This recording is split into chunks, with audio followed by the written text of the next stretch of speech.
begin to change our brains. And we are doing this with new technology. Now, some of the basic technology out there, EEG, allows you to actually measure your brain waves. And these devices can tell if your concentration levels. They can be used to actually move a cursor on a screen. There are applications for these devices in entertainment. They're working on them for controls for games. In medical, these devices are being used for conditions like PTSD, post-traumatic stress disorder, and ADHD and other conditions. And they're being used for education. They have applications now for children to study. And they measure their concentration levels and can actually change the applications as the children learns.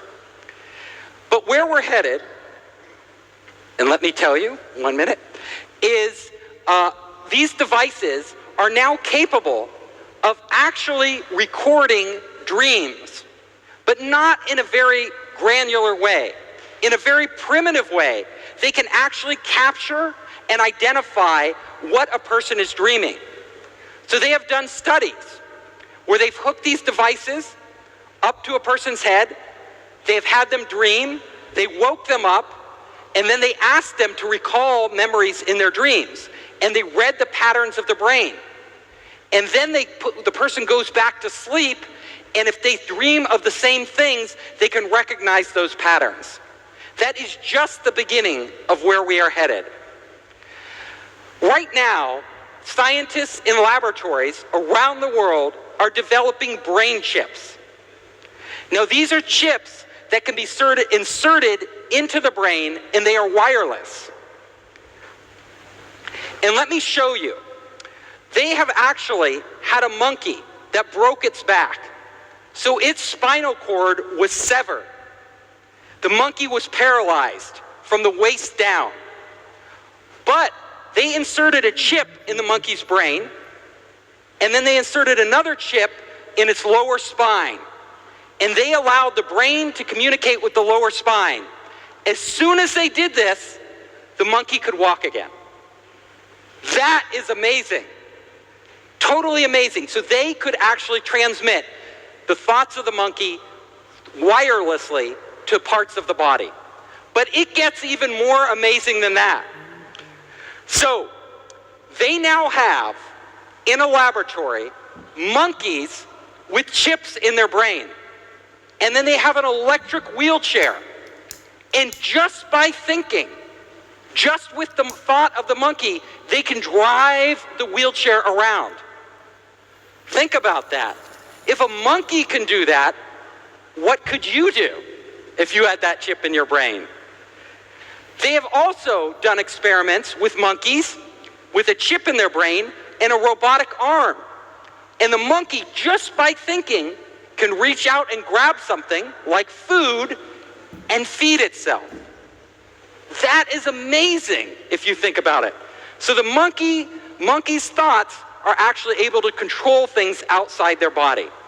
So when we start to think about the future, about where technology is headed, this is where we're going. We will have brain chips in humans.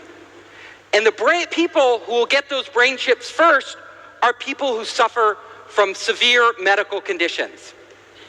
So if you have a severe medical condition, like you're paralyzed from the neck down, or you suffer a brain disorder like Alzheimer's disease or Parkinson's disease, and that brain chip can restore your quality of life, would you hesitate to get the chip? No, of course not. You would say, put the chip in my brain. So that is starting right now, these experiments. And even more interesting, scientists have done experiments with rats, and they have chips in the rat's brain. And what they did was they taught a rat how to do certain things. And when the rat did all these complex things, it could get food. Now, it took the rat weeks to learn that. Weeks. But then they hooked the rat's brain chip to the internet. And they had another rat in another city.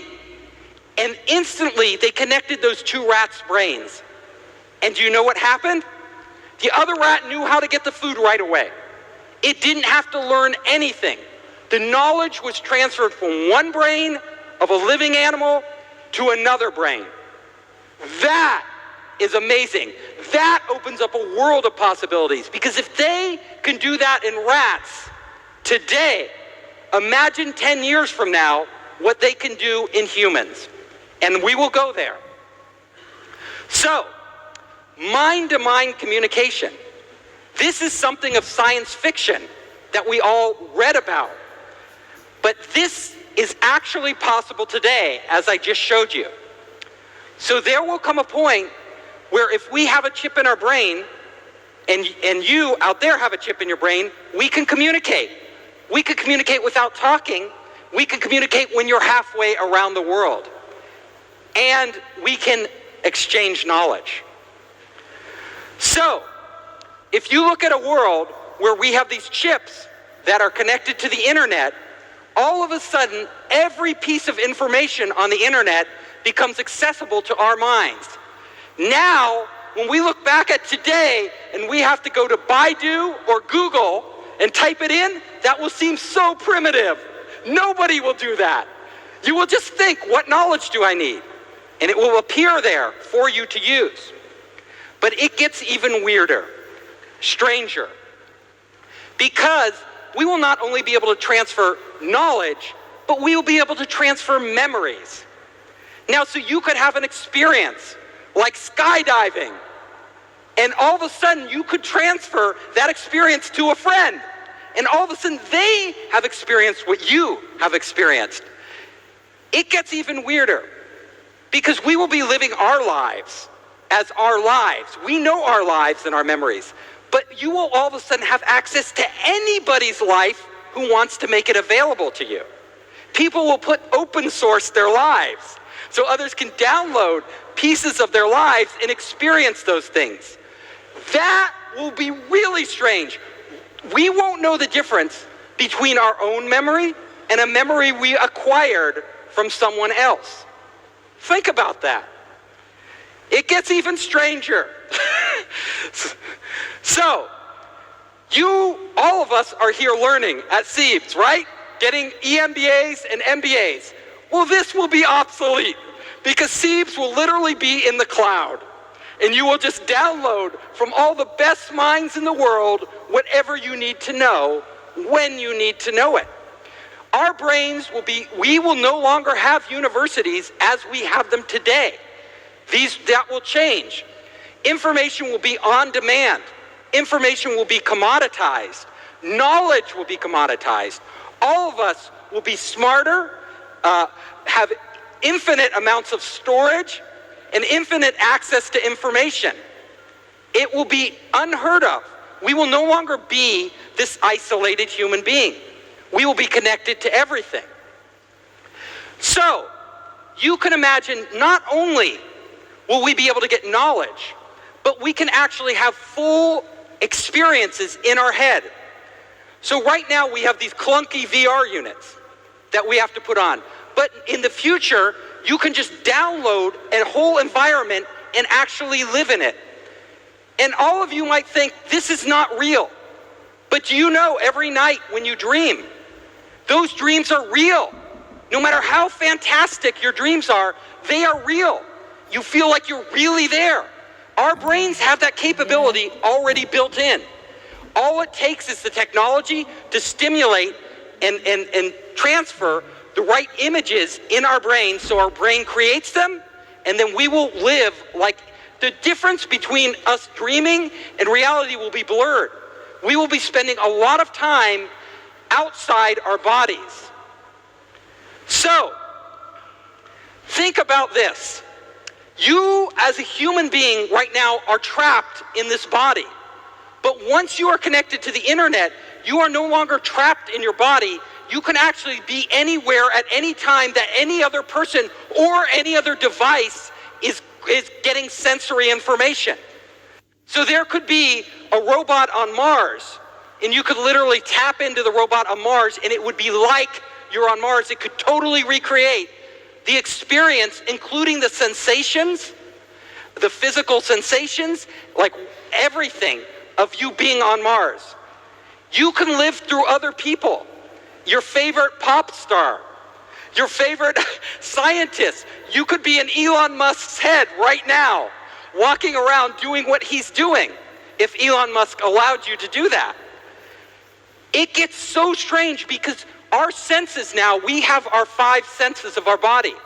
But suddenly, if we are connected to a world of intelligent machines and intelligent sensors all over, we will no longer have 5 senses. We will have access to hundreds of sensory input, infrared, right? All these UV, all these different types of senses that we never even experienced before. It will radically change how we perceive existence. So if you start to go down this path, you see, we won't even be, our life today will be totally alien to us. We will be living in a whole nother reality that is blending information, sensory information, data information, memories, all of this from all around the world in this vast internet. And that will and can happen. So let's go even further. Experiencing other lives. So all of us experience things in our life. But now we will be able to have many lives. You can have many lives because you can access other people in other places and live through them. And if you want to think about this, it can be almost like heaven. Why do I say this? Because if you study every major religion in the world, every religion, Buddhism, Christianity, Hinduism, what those religions promise us is that we will escape our bodies in the future. We will go to some heaven or nirvana or a state of non-being or a state of inclusiveness with everybody. No longer will we and our consciousness be confined to our bodies as an individual. In fact, if you look at us right now as a human being, if I feel pain, if I'm in pain, nobody else can feel the pain I feel. If you're in pain, I can't feel your pain. I can feel sorry for you. I can empathize with you, but I cannot feel your pain. But in this world, we will actually be able to feel the emotions of other people. You can actually not just transfer data and sensory information, but emotions. I would know your pain, you would know our pain, and human beings would never be alone. So, we will come to a point where we as gods, like gods, will be creating our own reality. We will be redefining what the human experience is for the first time in history. This can happen, and it will happen, but what we want to think about is this. Technology is really powerful. The internet, being connected, is really powerful, but we've already seen in a very primitive way, just with our cell phones, these primitive devices, how it can totally change our life. Like all of our lives are changed by WeChat. All of our lives are changed by the internet. Well, we are embarking on a path now where we will become the internet. The internet will become us. They will be inseparable. We'll have our storage and everything else all over the place. And when we do that, we have to understand that this is a big responsibility. It's something we as a society, we as the human race, must think about very, very carefully. Because imagine, people can hack your cell phone now. People can hack your computer, and it can be bad. They can steal your banking information, take all your money. They can steal your identity, but they can't really hurt you. In the future, though, if somebody hacks into your head because it's connected to the internet, they can steal you.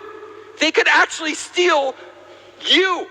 They can implant memories in your head that you don't have. They could erase memories. They could control you in ways that you wouldn't even know you're being controlled. Is this scary? So I painted on the hand a heaven, but there is also a hell, right? This is heaven and hell. We are on the cusp of this technology that is so powerful and has the potential to so radically transform our lives and our existence, and we have to be very careful about how we do this. We don't want people controlling us. So think about this. Think very carefully. Everybody in this room are very smart people. You're all highly educated. We are going to be making these decisions that lay the groundwork for this technology in our lifetime. And those decisions will affect the rest of humanity more than any decisions we have made in the past. So I wanted to thank you. I am the author also of this book, Making Elephants Fly, published by Zhang Xin. And with that kind of technology. So how about this?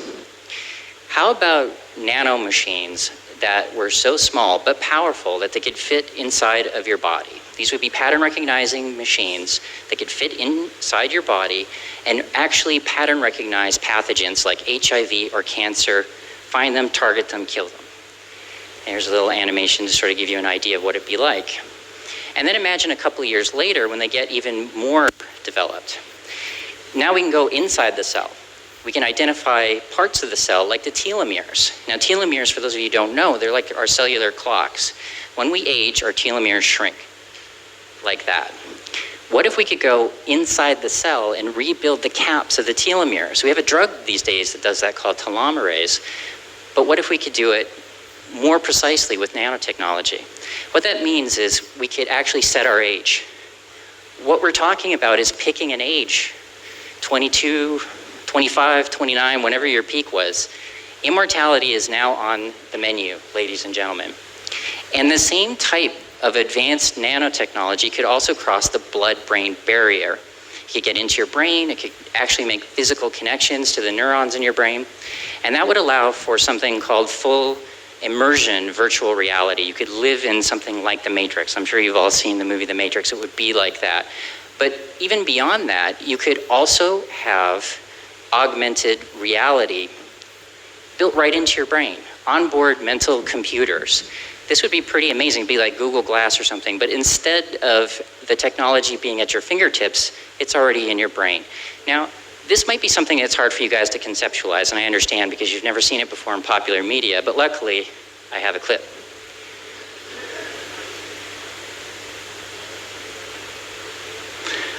Okay, so imagine this is you. You're waking up in your dream house from a really restful REM sleep because your nanobots are waking you up at the perfect moment. There we have our onboard mental computer. This guy could be 100 years old, but he looks like he's 25, he's handsome, and he's got this technology built right into his brain. But I want to go beyond even just that. Think about how beautiful this home is. This home is gorgeous. Well, another thing that becomes a possibility is molecular nano assemblers. It's something that we call foglets. So I'll give you an idea of what this would be like. The home itself could be built by these foglets. Now, you guys have all heard of 3D printing. We can scan things right now on the level of microns. But with computers as powerful as what we're talking about, we could scan things molecularly. That means that anything that you can scan and put into a virtual space, you could actually then recreate with these nano assemblers. You could have anything that you want. So in this instance, glass of orange juice, really nice and simple, and the foglets just dissipated away. This guy does not have to do the dishes. Kind of nice. And his house, he might change his house every day. Now, what this means is that the bottom needs of Maslow's hierarchy of needs are being taken care of. For those of you who don't know what Maslow's hierarchy of needs means, the reason why it's a pyramid is because we spend most of our time actually taking care of our baser needs. So things like water, food, clothing, security. It's the reason why you work that job that you hate for money so that you can put food on the table, clothes on your back, take care of your family. And it takes away your time for social things, for esteem, but also for self-actualization. And self-actualization means living your dreams. In a post-human world, it would look like this. Since the bottom needs are taken care of, you get to spend most of your time socializing, building up your esteem, and also living your dreams. What is your dream? Whatever that dream is, you can live it. Now, some people may say, however, it's all well and good, David, but you're forgetting one really important thing, and that is that Moore's Law will end. Okay, there's a kernel of truth to this, Although people have been predicting Moore's Law was going to end since 2002, and it's still going really strong. But the reason why they say that is because when a silicon transistor gets small enough, you try to put an electron through it, it actually just like evaporates. So people have been predicting that eventually computers are going to stop doubling in their potential. But the director of engineering for Google